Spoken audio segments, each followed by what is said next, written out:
세축 내기둥 가정교회 목장 예배를 드리겠습니다. 이제 식사 시간을 마치고 올리브 블레싱의 순서를 가지겠습니다. 제 아들 애플이가 이번 한 주 동안 감사했던 일을 애플이를 대신해서 말씀드리겠습니다. 이번 주 애플이가 감사한 일은 미국에 살고 있는 외사촌 동생이 한국에 와서 동생 만나서 재미있게 노는 것입니다. 영상통화로만 만나다 직접 만나서 열심히 놀다 보니 시간 가는 줄 몰랐다고 합니다. 한국에 무사히 잘 도착하고 재밌게 놀게 되어서 감사합니다. 애플이의 기도 제목은 식사를 규칙적으로 하고 운동을 열심히 해서 건강을 잘 지키는 것입니다. 여러분들의 자녀들은 어떤 기도 제목이 있습니까? 이 시간 우리 목장에서 자라나는 자녀들을 위해서 기도하겠습니다.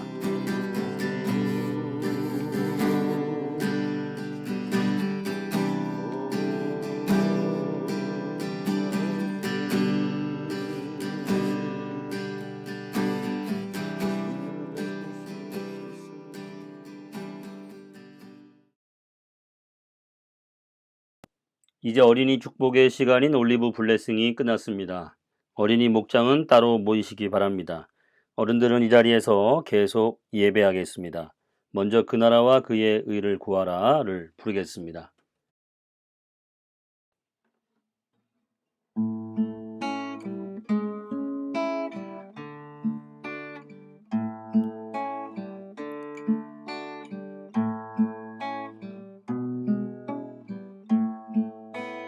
먼저 그 나라와 의를 구하라.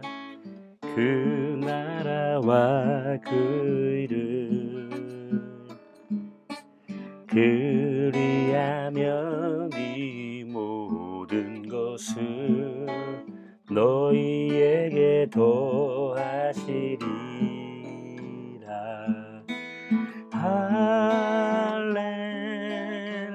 할렐루야 할렐루야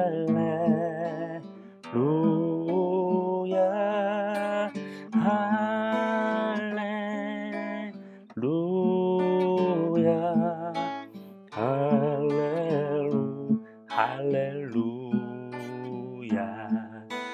사람이 떡으로만 살 것 아니요 하나님 말씀으로 그리하면 이 모든 것을 너희에게 더하시리라. 구하라 그리하면 주실 것이요 찾으라 찾을 것이요 두드리라 문이 열릴 것이니 할렐루야 할렐루야 할렐루야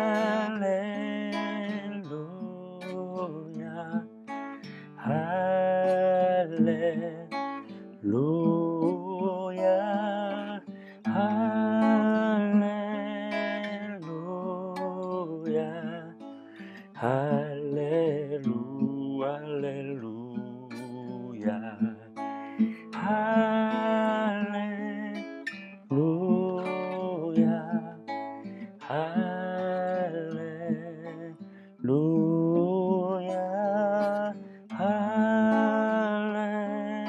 할렐루야 할렐루야 할렐루야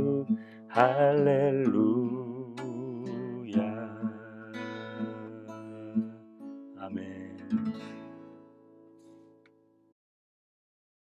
지난주 말씀을 요약하겠습니다. 지난주 말씀은 헌신의 보상에 대하여 알아보았습니다.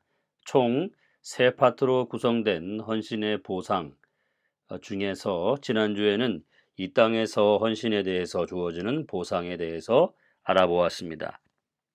헌신의 보상 중요한 성경 구절은 마태복음 6장 33절입니다. 이 말씀은 먼저 하나님의 나라와 하나님의 의를 구하면 하나님은 이 세상 살면서 필요한 필요를 더하여 주시겠다는 약속의 말씀이었습니다. 의식주의 필요가 채워지면 헌신하겠다고 하는 것은 참 어려운 일입니다. 거의 불가능에 가깝습니다. 필요가 채워지면 헌신하겠다는 입장보다는 필요가 채워지지 않았음에도 헌신하는 입장, 이것을 취해 보시기를 바랍니다. 마태복음 6장 33절의 약속을 붙잡고 헌신해 보십시오. 그리하면 하나님께서 의식주의 필요를 채워주시는 놀라운 약속의 성취를 경험하실 것입니다. 이번 주 말씀은 헌신의 보상에 대한 두 번째 내용입니다. 헌신의 보상이 이렇게 크고 놀라운 것임에도 불구하고 사람들은 헌신을 주저합니다. 왜일까요? 오늘 본문 말씀에 그 이유가 기록되어 있습니다. 오늘 본문은 그 유명한 씨 뿌리는 농부의 비유입니다. 예수님은 당시 사람들에게 익숙해 있는, 너무나 잘 알고 있는 이 사실을 들어서 메시지를 전하셨습니다. 씨 뿌리는 농부가 씨를 뿌렸는데 어떤 씨는 길가에, 어떤 씨는 돌짝밭에, 어떤 씨는 가시덤불 사이에 떨어졌습니다. 이들 씨는 각각 장애로 인하여 뿌리를 내리고 열매를 맺지 못했습니다. 오직 좋은 땅에 뿌려진 씨가 땅에 뿌리를 내리고 100배, 30배, 10배의 열매를 맺었습니다. 여기서 중요한 포인트는 예수님의 이 비유는 예수님을 따르는 무리들을 위한 메시지였습니다. 이 말씀은 제자들의 마음이 좋은 땅인지 아니면 길가나 돌짝밭, 가시덤불 같은 마음인지 살피라는 뜻이라기보다는 이제 제자로서 사명을 감당하다 보면 만나게 될 여러 사람들의 마음을 미리 알려주신 것이라고 이해하는 것이 적절합니다. 그렇다면 어떤 마음들이 있을까요? 첫째, 길가 같은 마음입니다. 이런 밭의 문제는 씨를 뺏어가는 악한 것이 문제입니다. 이런 마음을 가진 사람은 자꾸만 믿음을 뒤로 미루는 경향을 보입니다. 이 문제를 해결하는 방법은 감동이 왔을 때 즉시 결단하는 것입니다. 사탄은 나중에 해야지라는 마음을 제일 좋아합니다. 그러므로 즉시 결단해야 되겠습니다. 둘째, 돌짝밭과 같은 마음입니다. 이런 밭의 문제는 뿌리가 깊지 못하다는 것입니다. 이 문제를 해결하기 위해서는 말씀에 흔들리지 않는 말씀에 대한 공부와 이해가 필요합니다. 말씀을 이해하는 노력과 또 습관이 필요합니다. 셋째는 가시덤불과 같은 마음입니다. 이런 밭의 문제는 세상 염려와 유혹입니다. 이 문제를 해결하기 위해서는 걱정하는 요일과 시간을 정하는 것입니다. 그리고 흰 종이를 반으로 나눠서 왼쪽에는 하나님이 하실 수 있는 일을 기록하고 오른쪽에는 내가 할 수 있는 일을 적어서 하나님이 하실 수 있는 일은 하나님께 맡기고 또 내가 할 수 있는 일은 최선을 다하는 것입니다. 걱정하는 요일과 시간을 정하자. 목요일 저녁 9시 이날과 시간을 걱정하는 요일과 시간을 정해놓고 걱정거리가 생기면 쪽지에 이제 메모를 해놓고 작은 병이나 이런 저금통 같은 것에 그 쪽지를 집어넣는 것입니다. 그리고 걱정하지 않고 정해진 시간 목요일 저녁 9시에 걱정을 이렇게 모아서 하시면 되겠습니다.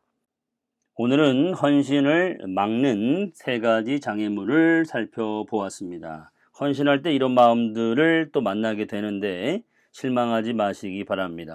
그리고 우리 마음이 이런 마음이 되지 않도록 주의를 기울여야 되겠습니다. 오늘도 메시지를 통해서 주님의 은혜와 축복이 함께 하시는 귀한 깨달음의 시간이 되시기를 축원합니다. 이 시간에는 한 사람씩 한 주간의 삶을 나누도록 하겠습니다. 저부터 한 주간 감사했던 일과 말씀 적용했던 일, 그리고 전도 대상자 기도 제목을 나누겠습니다. 저에게 이번 주 감사했던 일은 두 가지인데요. 해야 할 과제가 있었는데 한 단계 한 단계의 과제를 해결하다 보니 어느덧 해결되는 것을 보면서 하나님께 감사한 마음이었습니다. 처음에는 이 일을 어떻게 해야지, 어디서부터 시작해야 될지 막막했는데 잘 이렇게 해결된 것 같습니다. 그리고 팀원들 모두에게 책을 한 권씩 선물을 하였는데 갑작스러운 선물을 받고 하나님께 감사한 또 마음을 가지게 되었습니다. 한 주간 말씀을 적용했던 것은 헌신의 보상에 대한 하나님의 약속 마태복음 6장 33절 말씀 다시 한번 굳게 붙잡았던 한 주간이었습니다. 먼저 하나님의 나라와 의를 구하는 기도, 사역 이런 것을 먼저 할 수 있도록 노력해야겠다는 결심을 했습니다. 제가 복음을 전하고 싶은 대상자는 환자분들이 우선입니다. 저에게 주어진 기회를 가지고 잘 활용해서 복음을 전할 수 있도록 하겠습니다. 그리고 예수님을 영접하지 않은 가족들을 또 한 분 한 분 기억하면서 기도하겠습니다. 저의 기도 제목은 목장 어린이들이 예수님의 어린 시절처럼 키가 커가면서 믿음도 자라기를 기도합니다. 목회자로서 건강을 잘 관리할 수 있도록 기도합니다. 가정교회 개척 준비로 만들고 있는 생명의 삶 공부 영상이 귀하게 쓰여지기를 원합니다. 가정교회 예배처가 하나님의 섭리 가운데 은혜롭게 준비되어지기를 소원합니다. 하나님의 은혜를 받기 위해서 시작한 사업이 하나님의 귀한 은혜 가운데 열매로 맺어지기를 소원합니다. 일터에서 업무적으로 영향력이 증가될 수 있도록 기도합니다. 이제 목장 식구들의 전도 대상자와 기도 제목을 놓고 다 함께 기도하겠습니다. 주님께서 여러분의 가정과 일터에서 참된 주인이 되어주시기를 기도합니다. 지금은 우리 구주 예수 그리스도의 구속의 은혜와 하나님 아버지의 크신 사랑하심과 성령님의 역사하심이 주님 앞에 예배하는 모든 예배자들 가운데 이제부터 영원까지 함께 하시기를 간절히 축원하옵나이다. 아멘.